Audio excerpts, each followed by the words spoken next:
The secret of faithfulness.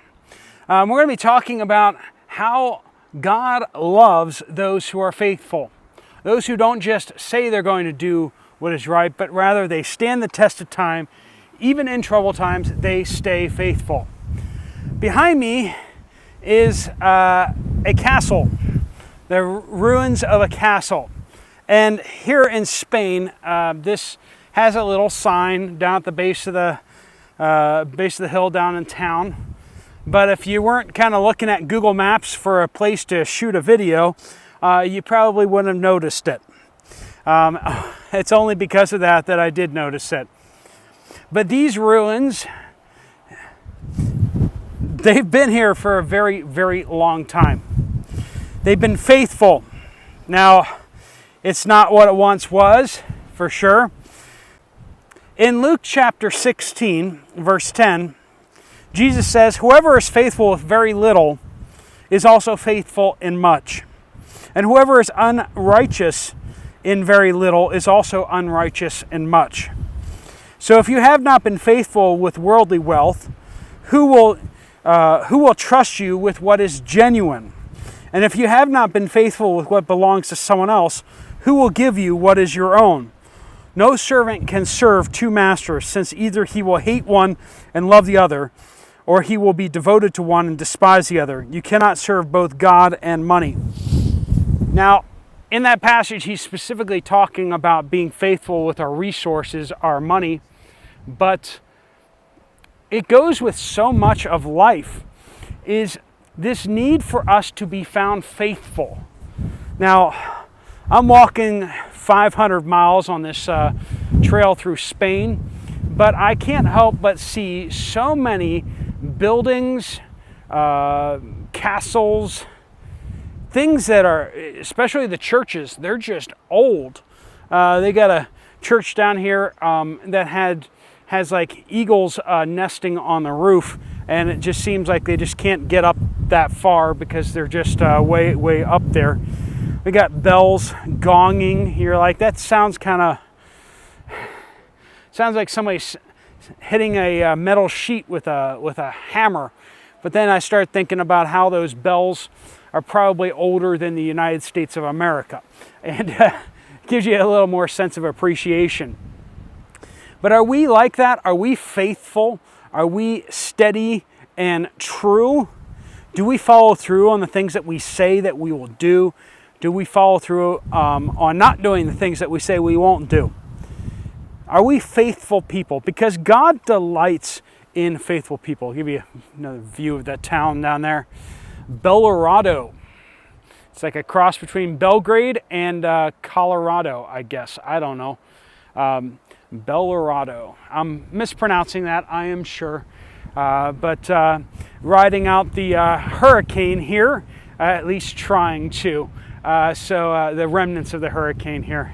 It's not as serious as I just made that sound. But faithfulness, keeping going. If we're not found faithful in the small things, then we won't be faithful in the big things. That's something that's important. It's a useful thing when it comes to other people. If they're willing to cheat on the small stuff, when it really benefits them, I promise you that they will cheat as well. That is good for employees. That is good for just so many things in life. But when we look and examine ourselves, which is the most important application anywhere, is when God looks at us, does he see us cheating? Does he see us cutting the corners when no one's looking? Or does he find us faithful? Does he see us investing in the kingdom of God in such ways that our right hand doesn't know what our left hand is doing?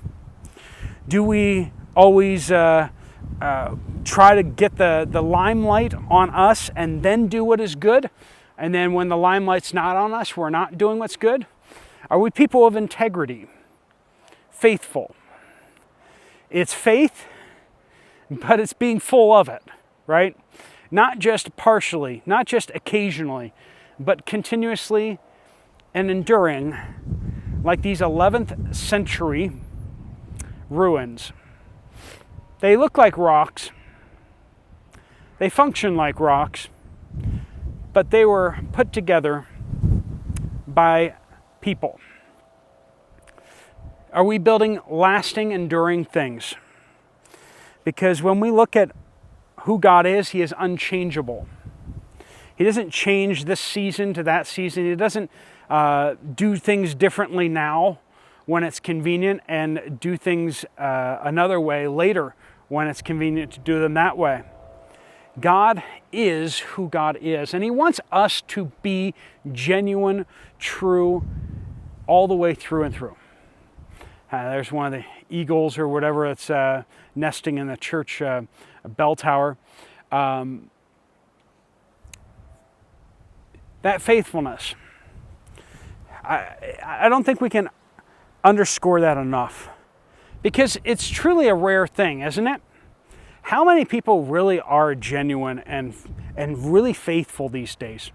Now, I know a lot of people say that they are, but when it comes to church attendance and church activities and serving in churches, it gets hard. It gets hard to find people who are dependable and faithful.